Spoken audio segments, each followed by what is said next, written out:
أعوذ بالله من الشيطان الرجيم. بسم الله الرحمن الرحيم. الحمد لله رب العالمين، والصلاة والسلام على أشرف الأنبياء والمرسلين وآله الطيبين الطاهرين المعصومين المنتجبين، ولعنة الله على أعدائهم أجمعين من الآن إلى قيام يوم الدين. بسم الله الرحمن الرحيم. مرج البحرين يلتقيان بينهما برزخ لا يبغيان فبأي آلاء ربكما تكذبان يخرج منهم اللؤلؤ والمرجان فبأي آلاء ربكما تكذبان. صلوات.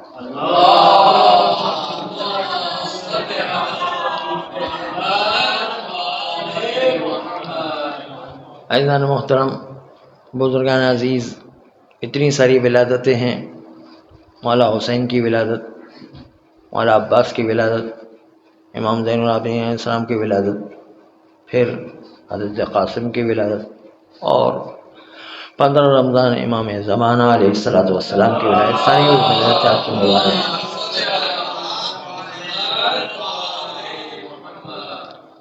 ساری ولادتیں آپ کی مبارک ہونے کے ساتھ ساتھ ہم ہدیہ تبریک سب سے پہلے تو امام زمانہ علیہ السلام کی خدمت میں پیش کرتے ہیں، اور سب مومنین کرام انشاءاللہ اس خوشی میں اس طرح شریک ہوں گے کہ ہم ایک درود کا ہدیہ بھیج کر کے امام زمانہ علیہ السلام کو ہدیہ پیش کرتے ہیں. ایک درود بھیجتے ہیں.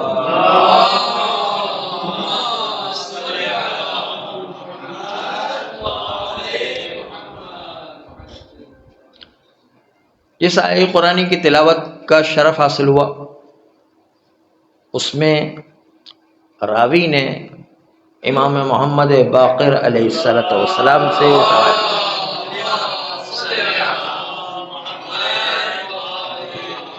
کہ مولا سورہ رحمان میں کائنات کی بلکہ آخرت کی بہت ساری اہم نعمتوں کا تذکرہ آیا.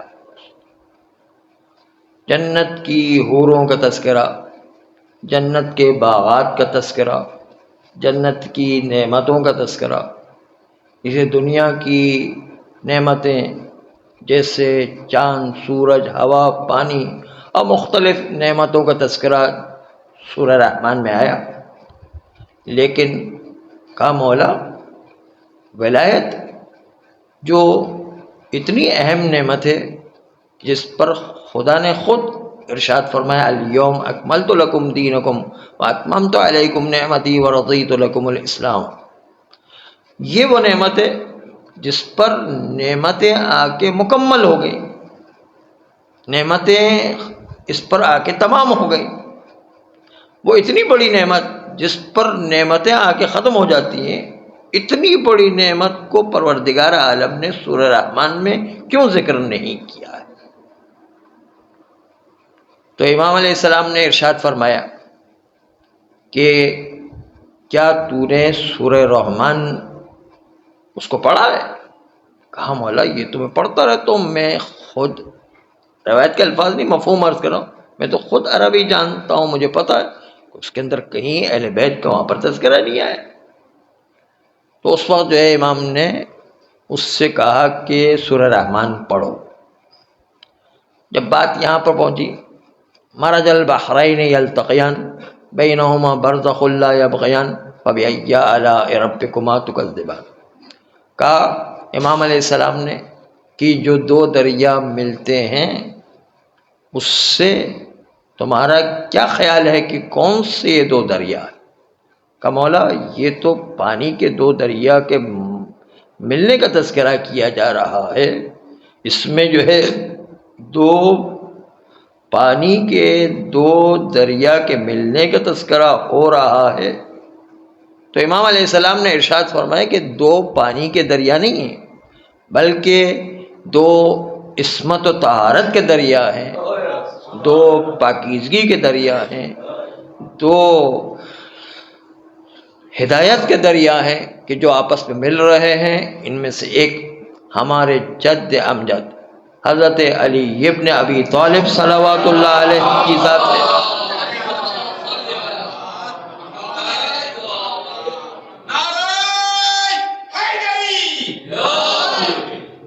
تو دوسرے جو ہے ہماری جد امجدہ حضرت فاطمہ زہرا صلوات اللہ علیہ۔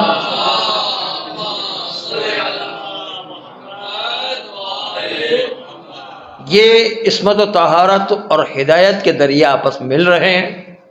بینہما برزخ لا یبغیان، ان دونوں کے درمیان عارضی طور پر ایک پردہ پڑا ہوا ہے، اور برزخ جو ہے ہمارے جد امجد اعلیٰ حضرت پیغمبر اسلام صلی اللہ علیہ وآلہ۔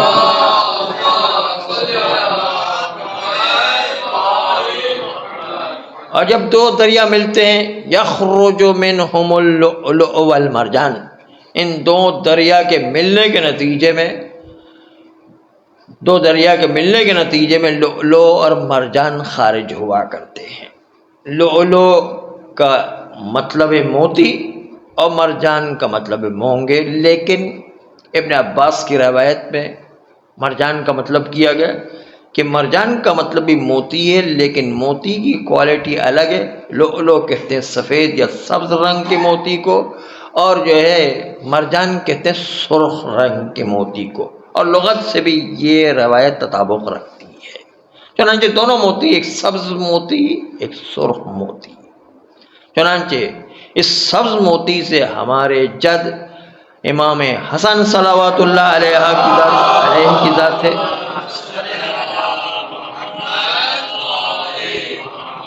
اور سرخ موتی سے مراد شہید کربلا مولا حسین علیہ السلام کی ذات ہے، جن کی ولادت و شہادت آج کا دن واقع ہے۔ مولا حسین کی ولادت صبح فجر کے وقت ہوئی، اور آج تو شب بیٹھ گئی ہے مولا عباس کی ولادت کی شب۔ چنانچہ اس ساری خوشیوں کی مبارکباد اس وقت ہے کہ جب اس طرف سے بھی ہمیں تحفے ملتے جائیں، ہم بھی ان ائمہ معصومین کی مقدس ذات کا شکریہ ادا کرتے جائیں، تب تو وہ خوشی مکمل ہو۔ چنانچہ جب مولا علی نے دیکھا شہزادی کے بعد کہ مجھے کربلا میں اپنے وارث و جانشین کی ضرورت ہے کہ جو کربلا میں میرا حسین کے کام آئے، اس سے پہلے شہزادی سے جب مولا علی کی شادی ہوئی تو پہلی ہی رات، اس وقت جب مولا ساری تقریبات کے بعد ہجلے عروسی میں جاتے ہیں تو دیکھا کہ شہزادی فاطمہ زہرا کچھ متفکر اور پریشان نظر آ رہی۔ پوچھا، اس لیے کہ جو ہے مولا کے نکاح اور رخصتی کے درمیان تھوڑا فاصلہ تھا، اور رخصتی سے پہلے چونکہ مولا انہی کے گھر میں، مولا جو ہے پیغمبر ہی کے گھر میں رہا کرتے تھے،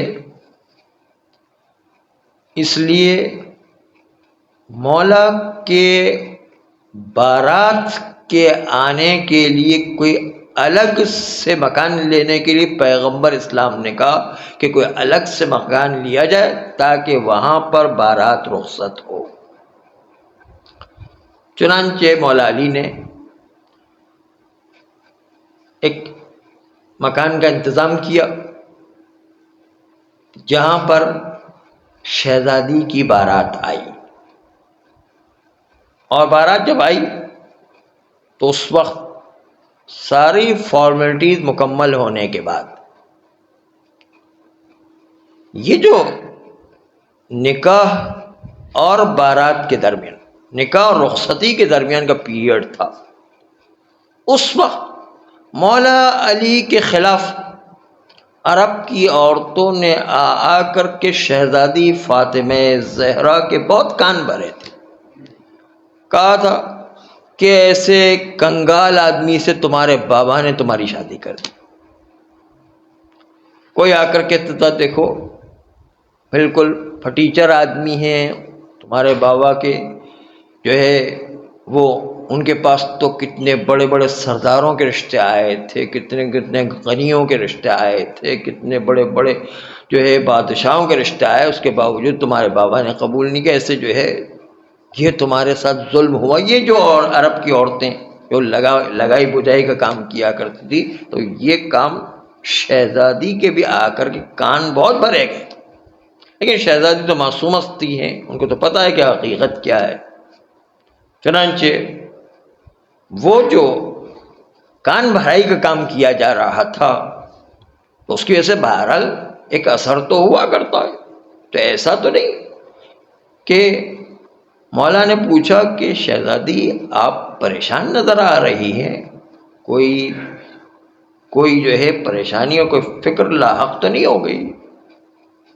تو اس وقت شہزادی نے جواب دیا، کہا یہ تو کوئی فکر نہیں ہے، لیکن جو ہے شہزادی نے جو ہے جواب دیا وہ یہ کہ مجھے اور کسی بات کی فکر تو نہیں ہو رہی، لیکن جب میں اپنے بابا کے گھر سے چلی ہوں شوہر کے گھر پر جانے کے لیے، تو اس وقت میں نے اپنی تیاری کی اس بات پر کہ مجھے شوہر کے گھر پر جانا ہے، تو اس چھوٹے سے سفر کے لیے میں نے اتنی ساری تیاری کی کہ شوہر کے گھر پر جانا ہے تو کیا کیا سامان شوہر کے گھر پر ضرورت پیش آ سکتی ہے، برتنوں کی ضرورت پیش آ سکتی ہے، جو چکی کی ضرورت پیش آ سکتی ہے، کپڑوں کی ضرورت پیش آ سکتی ہے، وہاں پر پردوں کی ضرورت پیش آ سکتی ہے، جو ضرورت تھی وہ سامان جو ہے وہ تیاری کی۔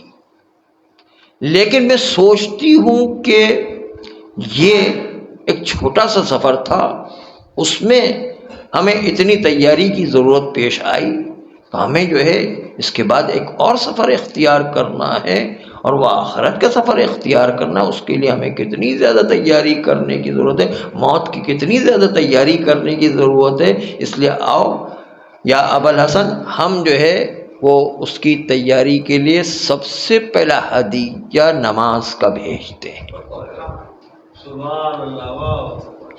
چنانچہ یہاں بیوی نے رات بھر جو ہے نمازیں پڑھی، اور نمازیں پڑھی، اور نمازوں کے پیچھے راز تھا، اس کا جو ہے اس کی بنیادی چیز آخرت کی تیاری۔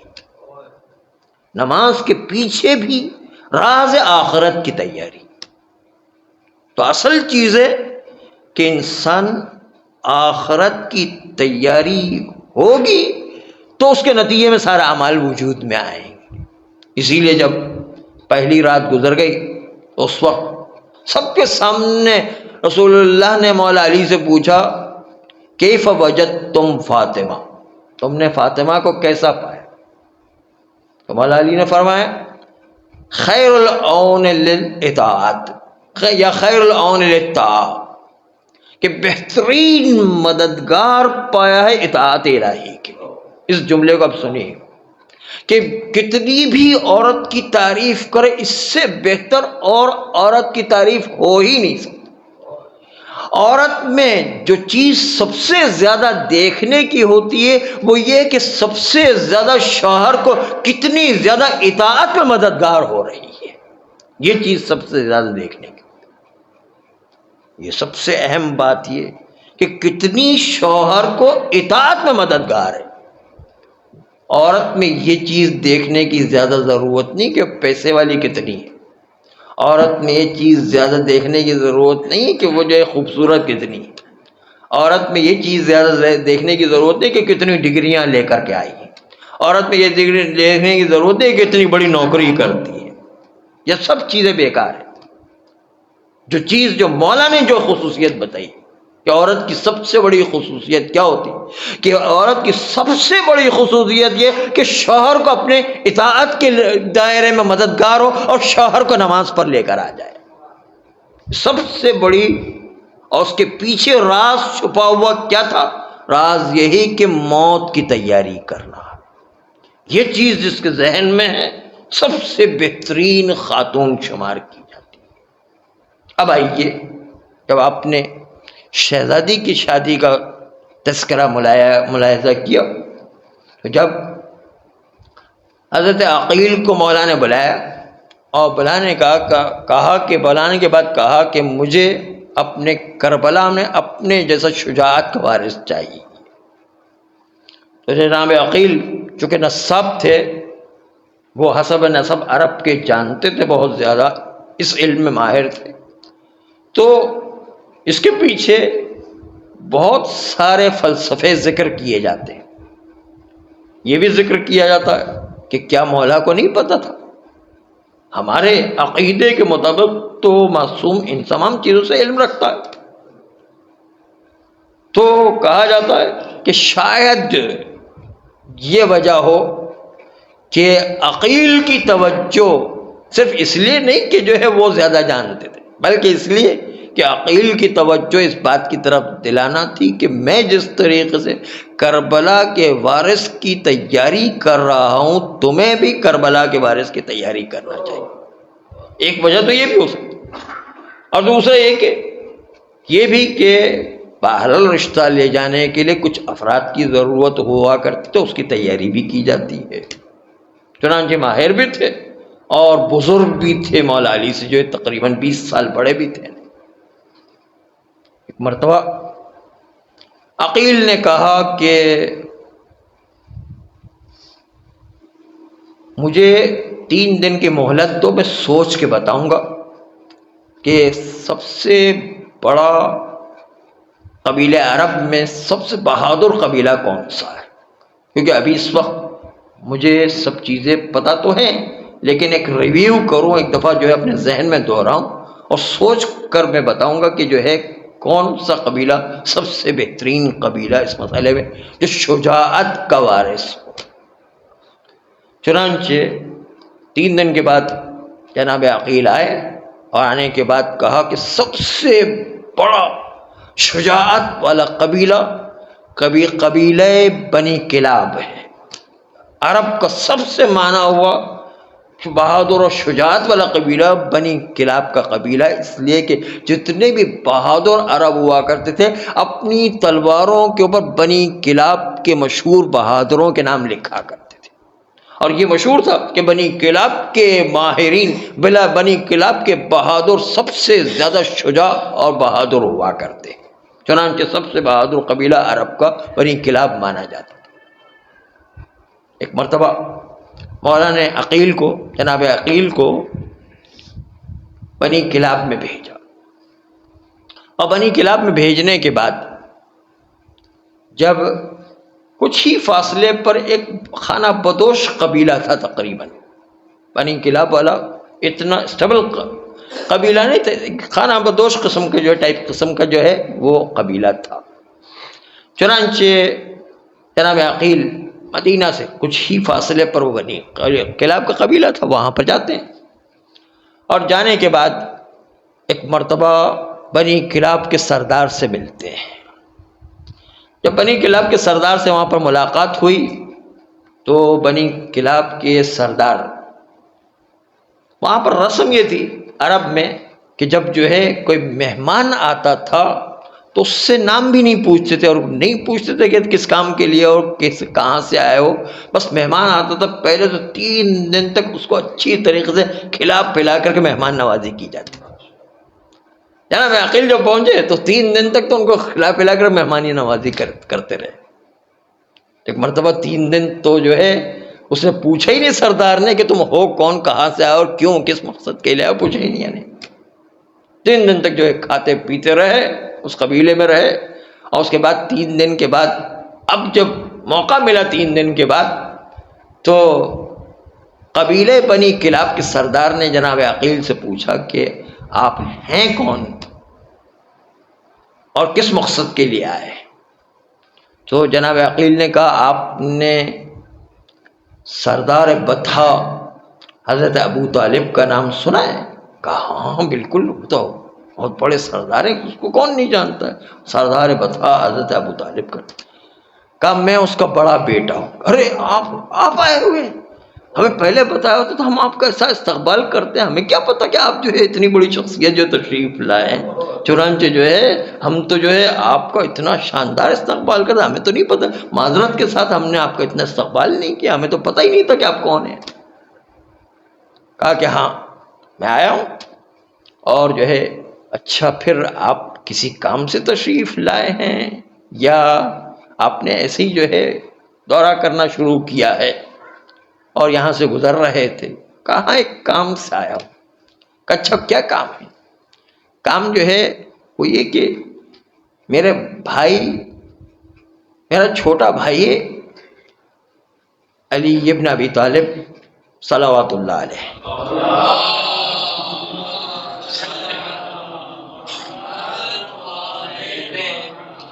میں چاہتا ہوں اس کا آپ کے قبیلے میں کسی سے رشتہ کر دو، اس کے نتیجہ ہمارا اور آپ کا خاندان مل جائے. یہ جو ہے جناب عقیل نے پیش کی. جناب عقیل نے جیسے ہی کہا، ایک مرتبہ بنی کلاب کے سردار نے کہا کہ ارے اس میں کون سی بڑی بات ہے، یہ تو بڑی خوش قسمتی کی بات ہوگی، ہماری بیٹی خود جوان ہو چکی ہے اور وہ شادی کے لائق ہے، تو اس کو آپ ایسا کریں کہ ہمارا رشتہ آپ جو ہے قبول کر لیجئے. تو جناب عقیل نے کہا نہیں، اس طرح نہیں، اس سلسلے میں جلد بازی کرنے کی ضرورت نہیں ہوا کرتی. سب سے پہلے تو جو ہے یہ لڑکی سے خود سے اجازت لینا پڑتی ہے، لڑکی سے خود سے پوچھنا پڑتا ہے، اگر لڑکی راضی ہو تو پھر جو ہے رشتے کی بات آگے بڑھائی جاتی ہے. چنانچہ ایک مرتبہ سردار نے تو کہا ہم حاضر ہیں، یہ تو بالکل جو آپ پکا کر دیں. لیکن جو ہے جناب عقیل نے نہیں مانا اور کہا کہ نہیں، پہلے جو ہے جا کر کے اندرون ان کی سہیلیوں کو بھجوایا جائے اور ان سے پوچھوایا جائے کہ وہ راضی ہے یا راضی نہیں. ایک مرتبہ سہیلیوں کو بلایا گیا اور بلوانے کے بعد جناب جس کا نام اب ام البنین پڑ گیا، اس وقت فاطمہ کلابیہ کہلاتی تھی، فاطمہ کلابیہ، کیونکہ بنی کلاب سے تعلق رکھتی تھی اس لیے فاطمہ کلابیہ کہلاتی. فاطمہ کلابیہ کے پاس ان کی سہیلیاں جو ان کے ہم عمر تھی جاتی ہیں، اور جانے کے بعد ایک مرتبہ جانے کے بعد ان سے دریافت کیا گیا جناب ام البنین سے، یعنی فاطمہ کلابیہ سے، کہ آپ جو ہے اس رشتے کے لیے تیار ہیں یا نہیں ہیں. لیکن لڑکیوں کے پاس بھیجنے کے بعد، لڑکیوں کے پاس اس سہیلیوں کو بھیجنے سے پہلے سردار اندر آیا اور اپنی بیوی سے کہا کہ تم بڑی فکر مند ہوا کرتی تھی کہ ہماری بیٹی جوان ہو گئی ہے، یہ ہمیشہ باپ اور ماں کو بڑی فکر لگی ہوتی ہے، اگر بیٹی جوان ہو جائے تو اس کی کسی طریقے سے شادی کرنے کی فکر ان کو لگا ہوا. وَلَوْ كَانَتْ بِنْتًا، کہتے ہیں کہ اور بیٹی ایک ایسی چیز ہے کہ اگر مریم جیسی بیٹی ہوئے تو بھی جو ہے ماں کو فکر ہو جایا کرتی، باپ کو فکر ہو جایا کرتی ہے اس کو کہ کس طرح سے اس کی شادی کی جائے. تو فرمایا کہ جب اندر آ کر کے کہا کہ تم بڑی پریشان ہوا کرتی تھی اور جو ہے تم کہا کرتی تھی کہ جوان بیٹی ہو گئی، اس رشتے کی ضرورت ہے، جو ہے ضرور تلاش کریں، آج جو ہے بہت ہی شاندار رشتہ ہے.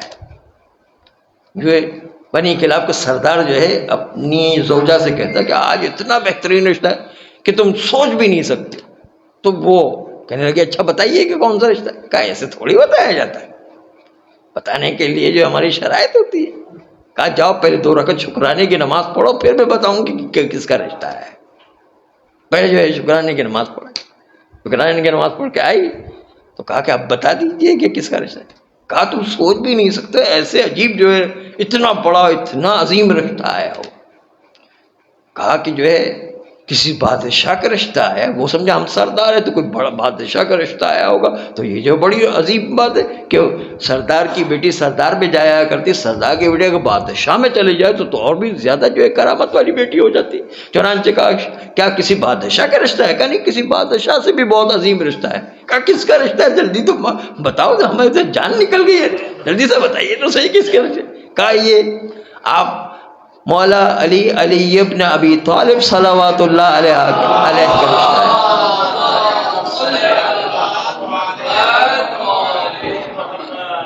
کہا ان کا رشتہ ہے. ارے ہم جو ہے کیا علی کا رشتہ, ہم علی ہمارے داماد ہو جائیں گے. ہم جو ہے وہ شہزادی فاطمہ زہرا کی طرح ہم جو ہے اس کے داماد ہوئیں گے جس کے داماد جو ہے وہ خود پیغمبر اسلام جو ہے ان کے داماد تھے, وہ داماد ہمارے بن جائیں گے.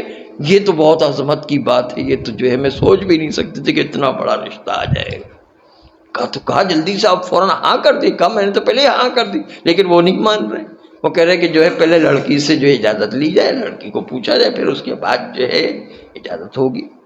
چنانچہ جو ہے وہ سہیلیوں کو بلایا گیا اور ام البنین کے پاس بھیجا. ام البنین جو فاطمہ کلابیہ تھی ان کے پاس بھیجا گیا, اور بھیجنے کے بعد ان سے دریافت کیا گیا تو اس فاطمہ کلابیہ نے جواب دیا کہ میں نے اپنا سارا اختیار اپنے والدین کو دیا ہے, جس کو بھی وہ چاہیں گے ان کو میں اجازت دیتی ہوں کہ کلی طور پر جس سے بھی وہ ہمارا رشتہ کروا دیں میں اس پر راضی ہوں. چنانچہ یہ بات آئی, لیکن فاطمہ کلابیہ نے یعنی ام البنین نے کہلوایا کہ میں نے ابھی آج رات سوئی تھی تو ایک خواب دیکھا. اس خواب میں شہزادی فاطمہ زہرا صلوات اللہ علیہ تشریف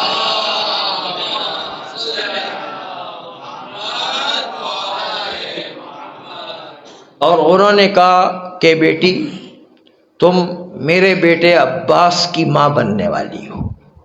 اور یہ خوشخبری دے کر مجھے چلی گئی اور کہا کہ جو تمہارے شکم سے بیٹا پیدا ہوگا وہ تمہارا بیٹا نہیں, وہ ہمارا بھی بیٹا ہوگا. وہ جو ہے تمہارے شکم سے مولا عباس کی ولادت ہونے والی ہے. درود چنانچہ مولا عباس کی ولادت اس کے سلسلے میں جو تیاری کی گئی تھی, اب بارات آتی ہے تو ہمیں اصل وہ بارات کا جو پیغام ہے وہ آپ کے سامنے پیش کرنا.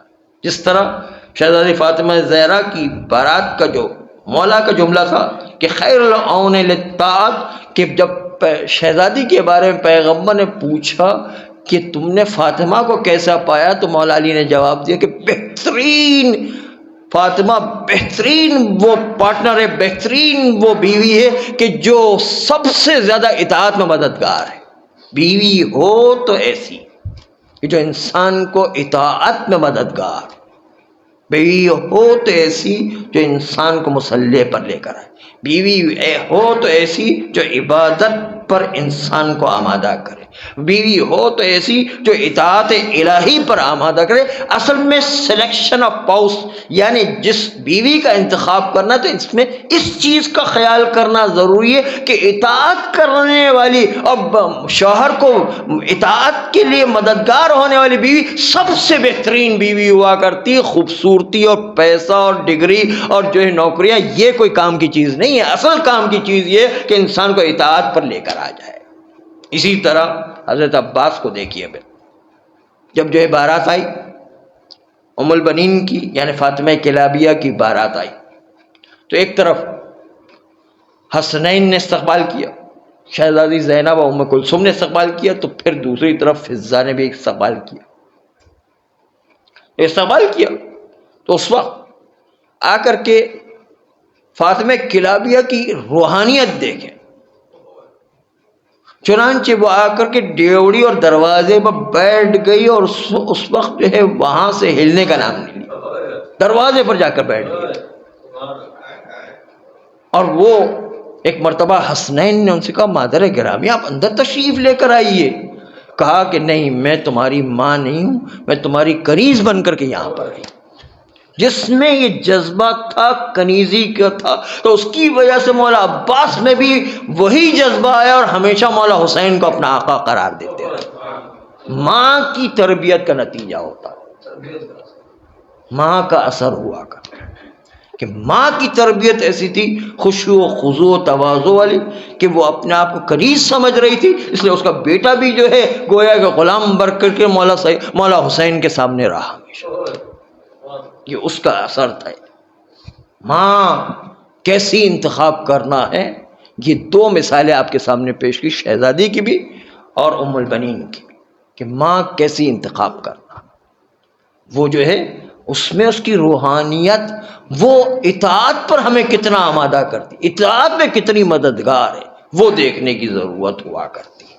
چنانچہ آپ نے دونوں ولادتوں کو ملاحظہ فرمایا کہ دونوں ولادتوں میں کتنی زیادہ خوبی، ایک تو مولا نے خوبی بتائی، دوسری ڈیوڑی پر آ کر کے جو ہے حضرت ام البنین کا بیٹھ جانا، تواضع و خشوع بالکل پوری طرح سے۔ جب مولا حسین کی ولادت ہوئی، ایک مرتبہ چاند، ستارے، سورج، آسمان، زمین، سب کے اندر تبدیلی پیدا ہو گئی، پوری کائنات نور سے جگمگانے لگی۔ جبرائیل امین چلتے ہیں پیغمبر کو مبارکباد دینے کے لیے۔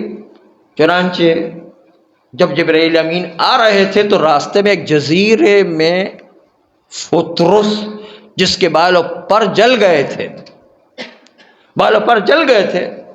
انہوں دیکھا کہ اتنے سارے فرشتے جو ہے، اتنے سارے کے ساتھ تو جبرائیل امین جیسی شخصیت، فرشتوں کو پہچانتے، اپنے سردار کو بھی پہچانتے۔ چنانچہ جو ہے ایک مرتبہ پہچان لیا، جبرائیل امین کو آواز دی کہ آپ اتنے سارے جو فرشتوں کے ساتھ جو ہے کہاں جا رہے ہیں؟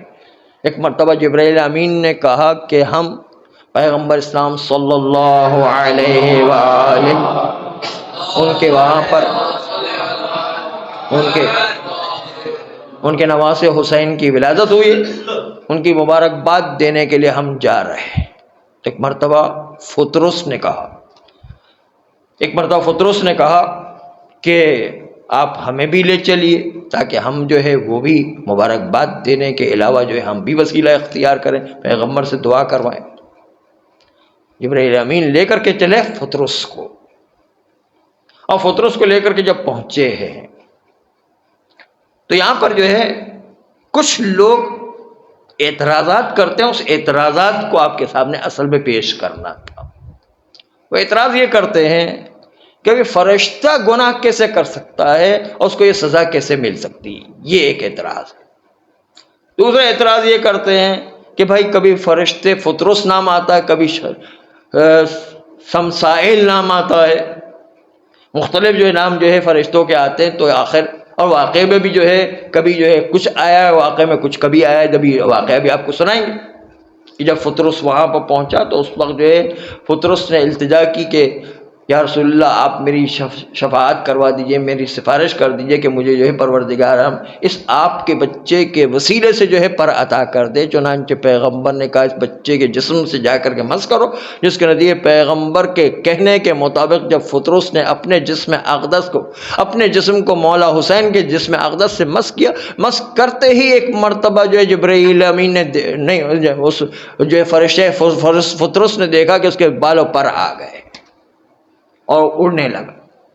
اڑنے کا سبب بھی جو ہے دیکھیے، جب اس کے بالوں پر جل گئے تھے تو پہلا اعتراض یہ کیا تھا کہ بھئی فرشتہ تو گناہ نہیں کیا، اگر تو اس کے پر بال کیسے جل گئے، اس لیے روایت جو ہے مشکل ہے، روایت جو ہے صحیح ہونا مشکل ہے۔ لیکن نہیں، آپ نے دعا وہ اعمال ام داؤد انجام دیے ہوں گے، اس کے اندر جو انبیاء کا تذکرہ آیا، ان انبیاء میں بہت سارے انبیاء وہ ہیں کہ جن کے ترک اولا کے نتیجے انہوں کو کچھ نہ کچھ مصیبتیں برداشت کرنا پڑی تھی۔ تو یہ فرشتے گناہ تو نہیں کرتے لیکن ترک اولا ان سے بھی ہو جایا کرتا، اس کے نتیجے کے اندر ان کو کچھ سزا ملا کرتی، جس طرح انبیاء کرام کو ایک سزا ملا کرتی، اس طرح ان کو بھی سزا ہوا کرتی۔ چنانچہ اس نے کہا تھا اس وقت ایک جملہ فطرس نے، جس کی وجہ سے اس کو سزا ہو گئی، اس نے ایک ایسا جملہ کہا تھا جس میں تکبر کی بو آ رہی تھی. اس نے کہا من ہوا لی، من ہوا مثلی، کون ہے جو میرے جیسا ہو. تو اس میں جو ہے تکبر کی ایک بو آ رہی کہ میں ایسا فرشتہ، کارآمد فرشتہ، اتنے جو ہے درجات حاصل کیے فرشتہ، میرے جیسا کون ہے. من ہوا مثلی، کون میرے جیسا ہے. اس میں جو کہ تکبر کی بو آئی تھی، پروردگار عالم نے اس کے پر و بال جلا دیا اور اس جزیرے کے اندر پھینک دیا. 700 سال تک اس جزیرے میں رہا، 700 سال تک یہ سزا بھگتتا. ہم جو 70 سال مشکل سے کاٹتے ہیں، وہ 700 سال تک وہاں پر جزیرے میں بھگتتا رہا. جبرائیل امین وہاں سے گزرے تو اس کے بعد اس کو اٹھا کر کے لے گئے، مولا حسین کے جسم سے مس ہوئے اور اس کے نتیجے میں جیسے ہی جو بالوں پر آئے ایک مرتبہ اڑتا ہو، پھر وہی جملہ کہتا من ہوا مثلی، کون ہے جو میرے جیسا ہو. لیکن آج ایک اور جملہ پڑھا دیا، انا عتیق الحسین، میں جو ہے وہ ہوں کہ جو حسین کا آزاد کردہ ہو. خاندان سیدہ پر بلند سے بلند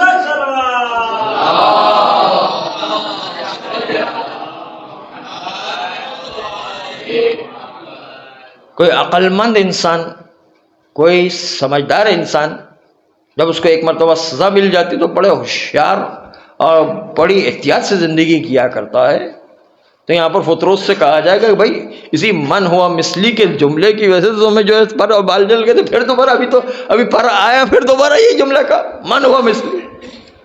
تو اس وقت جو ہے یہ فطروس پلٹ کر کے کہے گا کہ اس وقت جو ہے میں نے من ہوا مثلی کہا تھا، اس وقت میں نے اپنی شخصیت کو مد نظر رکھ کر کے اپنے میں تکبر اختیار کیا تھا کہ میرے جیسا کون فرشتہ ہے. لیکن آج میں اپنی شخصیت کو مد نظر نہیں رکھ رہا ہوں، بلکہ حسین کو مد نظر، کہ حسین کی شخصیت کو پہچانو کہ میں جو ہے حسین کی خاطر آزاد ہو گیا.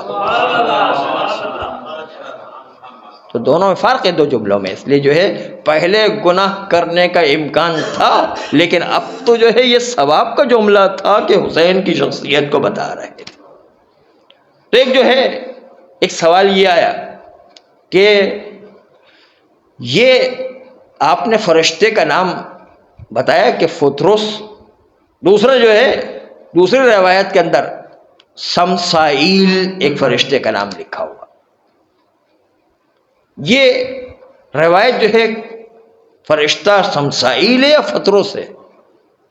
اور واقعہ میں کبھی آپ ذکر کرتے مولا حسین کے جسم سے مس ہوا، اور کبھی واقعہ میں ذکر کرتے کہ مولا حسین کے گہوارے سے مس ہوا. تو آخر یہ روایت جو ہے کیسی روایت ہے کہ جس کے اندر کبھی کچھ نام آتے ہیں، کچھ واقعہ بھی کچھ مختلف آیا کر. تو اصل پیغام ہی اسی میں چھپا ہوا ہے، پیغام اسی کے اندر چھپا ہوا ہے. اصل پیغام ہی یہی ہے کہ یہ دو اصل میں دو الگ الگ روایتیں ہیں، دو الگ الگ فرشتے ہیں اور دو الگ الگ واقعات ہیں. اور چونکہ علماء حضرات جلد بازی میں ایک واقعے کو خالی اجمالاً پیش کرنا چاہتے ہیں، لیکن آج ہم نے دو واقعے پیش کرنے، اس کا ایک پیچھے ایک فلسفہ اور ایک مقصد چھپا ہوا، اس لیے دونوں روایتوں کو آج آپ کے سامنے پیش کرنا ہے. چنانچہ فطرس تو اپنے جسم کو مولا حسین کے جسم سے مس کرتا اس کے نتیجے پر آ جائے، لیکن تھوڑا آگے فطرس کو اٹھا کر کے جب جبرائیل امین چلے تو تھوڑا سا آگے اور چلے تھے کہ ایک جزیرے دوسرے کے اندر جو سمسائیل نام کا فرشتہ، اس کے بھی پر و بال جل گئے تھے. اس نے جب دیکھا جبرائیل امین کو، اس نے بھی آواز دی، اے جبرائیل ہمیں بھی جو لے جاؤ.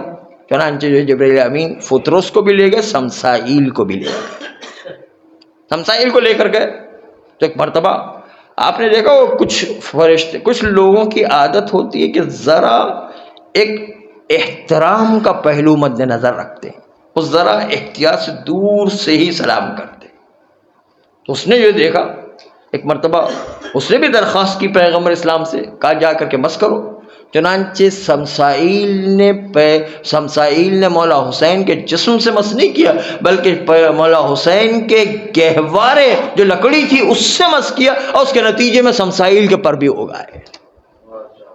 سمسائیل کے جو ہے پر اس سے گہوارے سے مس کرنے کے نتیجے میں اگائے. تو فطرس کا واقعہ جسم سے مس کرنے والا، اور سمسائیل کا واقعہ جو گہوارے سے مس کرنے والا. اور اسی کے اندر پیغام چھپا ہوا ہے۔ اس لیے کہ ہمارے وہاں مختلف قسم کے لوگ ہوا کرتے جو مختلف قسم کے اعتراضات کیا کرتے ہیں۔ کچھ لوگ کہتے ہیں کہ بھائی اگر جو ہے خالی مولا حسین کے جسم سے مس ہو کر پل آ جاتے اور لکڑی والا واقعہ اور گہوارہ والا واقعہ نہیں ہوتا، تو کچھ لوگ کہتے ہیں کہ ہاں بھائی مولا حسین کی کیا بات ہے، مولا حسین تو حسین ہے، مولا حسین کی عظمتوں کو کون پہنچ سکتا ہے، ان کے جسم میں تو یقیناً جو ہے۔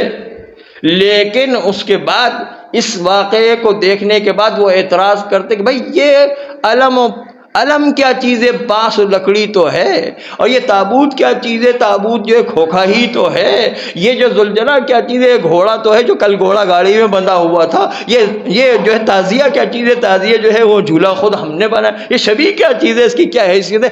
یعنی مولا حسین کا نام آتا اور کہتے کہ جسم حسین جو ہے اس کے ساتھ مس کرے تو واقعی اس کو مانتے، لیکن یہ علم و تابوت اور جتنے بھی ذوالجلال اور جتنے بھی جو ہے تبرکات ہے سب کو رد کر دیتے، اور جیسے آج کرنے والے لوگ آ گئے۔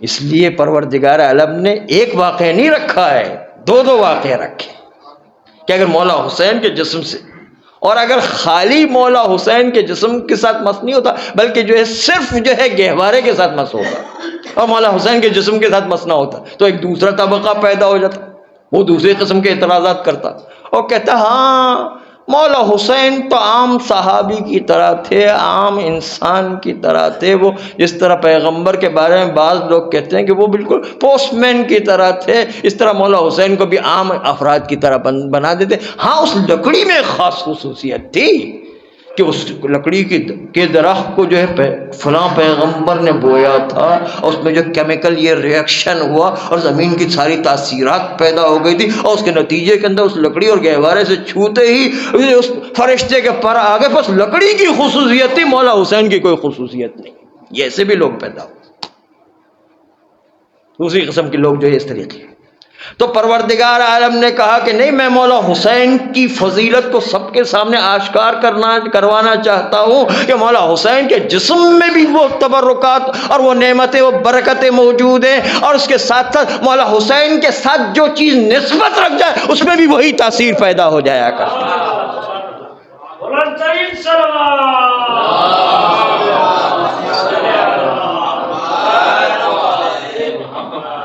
اور حسین سے جو نسبت پیدا کر جائے اس کے اندر بھی وہ تاثیر پیدا ہو۔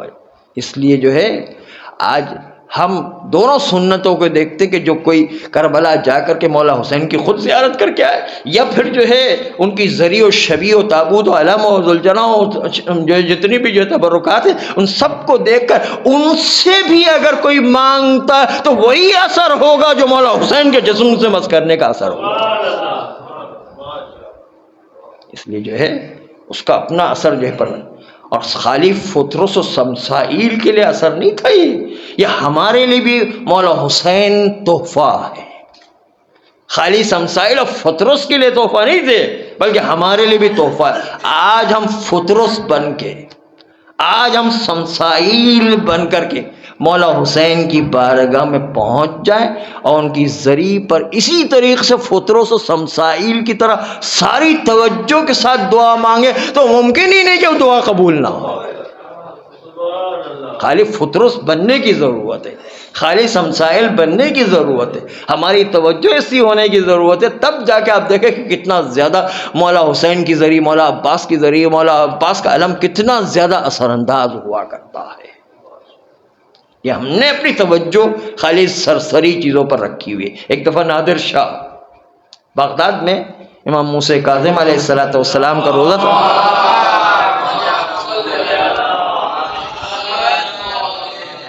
وہاں پر روزے کے باہر آپ کو پتا کہ بہت سارے فقیر حضرات اور نابینا حضرات اور جو ہے پیر سے معذور افراد، ہاتھ سے معذور افراد وہاں پر جمع ہو جاتے۔ نادر شاہ بادشاہ اس کا جو ہے ایک بہت مشہور بات ہے کہ اس کا حکم نادر شاہی حکم، کہ ایک دفعہ نہ حکم کر دیتا تو اس کے بعد وہ ٹالنے کا نام نہیں رہتا۔ چنانچہ نادر شاہ آیا وہ امام موسیٰ کاظم علیہ السلام کی زیارت کے لیے ایک دفعہ، اور دیکھو کہ اتنے فقیروں کی لائن لگی پڑی ہو، بازار کا بازار بھرا ہوا۔ کرے تم لوگ یہاں پر، کیا تم لوگوں نے جو امام موسیٰ کاظم علیہ السلام سے دعا نہیں کی ہے؟ تمہاری جو ہے تم لوگ یہاں بیٹھے ہو قریب میں، تم نے جو ہے دعا نہیں کی، سارے لوگ دنیا بھر سے آتے دعا کرتے اپنی حاجت لے کر، تم لوگوں نے دعا نہیں کی. کہا ہم تو روزانہ دعا کرتے ہیں کہ نابینا سے بینا ہو جائے، ہاتھ جو ہے پیر صحیح ہو جائے، اور جو ہے ہم معذور ہے وہ صحیح ہو جائے، لیکن جو ہے ہماری دعا قبول نہیں. ارے یہ کیسے ہو سکتا؟ باب الحوائج جو تو کہا کہ ابھی میں جو ہے ایک ننگی تلوار نکالتا ہوں، اگر آنے تک تم لوگ صحیح نہیں ہو تو سب کی گردن اڑا دوں گا. اب جو ہے ایسا نادر شاہی حکم تھا، وہ تو بادشاہ کا حکم. اب تو سب رونے دھونے لگ گئے. کہا مولا عباس، مولا باب الحوائج منہ سے کاظم علیہ السلام سے جو ہے گڑ گڑا کے دعا کرنے لگے. دیکھا کہ آنے کے بعد نادر شاہ جب آیا تو سب ٹھیک ہو گئے. تو پتہ چلا کہ توجہ کے ساتھ دعا کرنا بے توجہ کے ساتھ دعا کرنا میں فرق ہوا کرتا ہے. ہم لوگ جو سرسری دعا کرتے ہیں اس کے نظر کوئی چیز قبول ہی نہیں ہوتی. ورنہ اگر کوئی یہ توجہ کے ساتھ دعا کرے تو ہو ہی نہیں سکتا کہ اس کی روزی کا مسئلہ رہے، ہو ہی نہیں سکتا اس کی بیماری کا مسئلہ رہے، ان کے ہو ہی نہیں سکتا کہ ان کے بے اولادی کا مسئلہ رہے، ان کے جو ہے گھر کے جھگڑوں کا مسئلہ، سارے مسئلے خالی آپ اس در پر جھک کر کے توجہ کے ساتھ دعا کر کے جو ہے فطرس اور شمشائل کی طرح اور جو ہے نادر شاہی حکم کی طرح دعا کر کے دیکھیں کتنی جلدی انشاءاللہ دعا قبول ہوگی. یہ طریقہ ہے دعا کرنا. توجہ چاہیے دعا میں جو ہے سب سے زیادہ توجہ کو مرکوز کیا گیا ہوتا ہے، اس لیے انسان کو توجہ کرنے کی ضرورت ہوا کرتا. بس آخری روایت جو ہے پیش کر کے آپ کی زحمت کو ختم کرتا ہوں. ایک دن شہزادی فاطمہ زہرا صلوات اللہ علیہ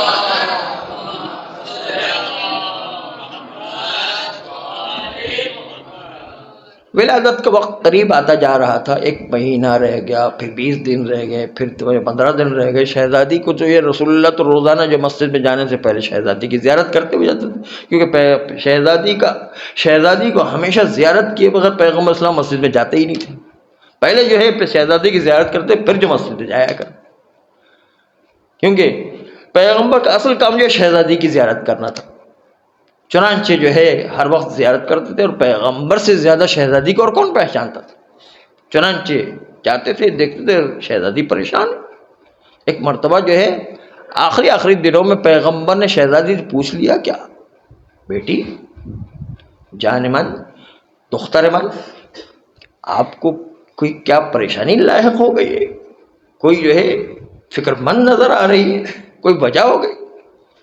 شہزادی نے کہا میں حیران و پریشان ہوں کہ جب میرے بیٹے حسن کی ولادت ہوئی تھی اور میرے بیٹے حسین کی اب جو ولادت ہو رہی، ان دونوں ولادتوں میں فرق نظر آ رہا ہے.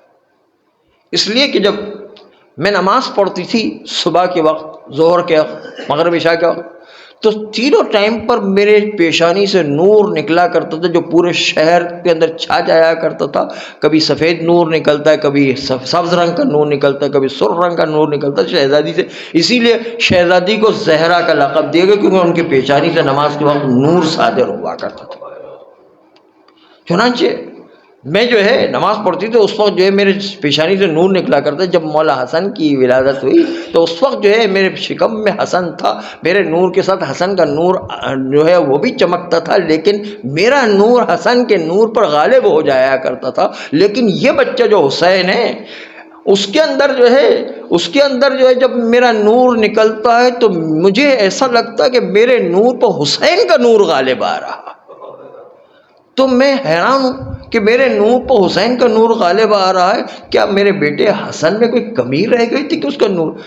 ماں ہمیشہ اپنے بیٹے کے لیے ترقی میں کوئی حسد نہیں کیا کرتی، لیکن حسن کے نور کی کمی کی وجہ سے تھوڑی پریشانی تھی کہ ان کا نور کیوں کم ہو گیا اور حسین کا نور کیوں زیادہ ہو گیا. اس سے پریشان تھی، یعنی حیران و پریشان ہو کے بابا سے پوچھتی کہ بابا یہ کیا ہو گیا کہ میرا نور جو ہے اس سے زیادہ حسین کا نور غالب آ رہا ہے. ایک مرتبہ بابا نے مسکرا کر کہا، پیغمبر نے مسکرا کر کہا بیٹی گھبراؤ نہیں، یہ صحیح ہے. اس لیے کہ جب حسن پیدا ہوا تو اس وقت حسن اکیلا تھا، اور اکیلا کا نور، ایک بلب جل رہا ہو اس کی روشنی کم ہوا کرتی، ایک کی 10 بلب لگا دیے تو اس کی روشنی زیادہ ہوا کرتی. یہ جو حسین کی ولادت ہو رہی تو خالی حسین کی ولادت نہیں ہو رہی، حسین کے ساتھ ساتھ حسین کی وجود کی برکت سے 9 اور امام ان کے ساتھ وجود میں آئے، ان کا نور بھی حسین کے اندر موجود ہے۔ اس کی وجہ سے یہاں پر خالی حسین کا نور نہیں بلکہ 9 اور اماموں کے نور بھی اس کے اندر موجود ہے۔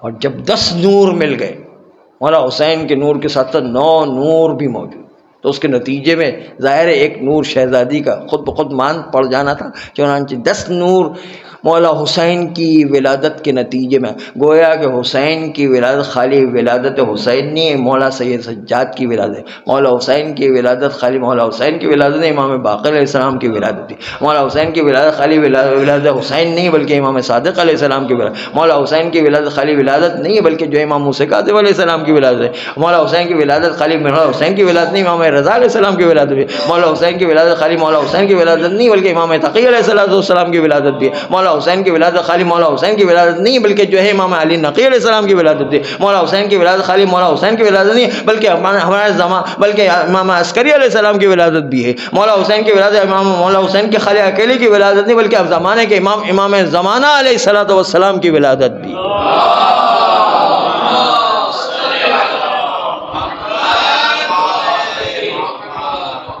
اس لیے جو ہے مولا حسین کی ولادت کے ساتھ ساتھ 9 اور نور بھی آ رہے تھے، اور نور کی چمک زیادہ تھی، اور اس کی وجہ سے جو ہے شہزادی کے نور پر یہ 10 نور چمکنے کی وجہ سے جو ہے غالب آ رہے تھے۔ اور جو ہے مولا حسین کی ولادت کی خوشی ایسی خوشی تھی کہ گویا کہ ہم ایک امام کی خوشی نہیں منائے بلکہ 9 نور کے نازل ہونے کی خوشی ہے۔ پروردگار عالم ہم سب کو ولادت بسعادت مولا حسین، مولا عباس، امام زین العابدین علیہ السلام، اہل بیت کے گھرانے اور امام زمانہ علیہ السلام کی خوشیاں نصیب فرمائے، اور ہم سب کو ان کی سیرت پر چلنے کی توفیق عطا فرمائے۔ پروردگار ہمارے گناہ کبیرہ اور صغیرہ کو معاف فرما، آئندہ بھی گناہوں سے بچنے کی توفیق عطا فرما، نسلاً بعد نسل ایسی اولاد عطا فرما جو روز قیامت تک امام زمانہ علیہ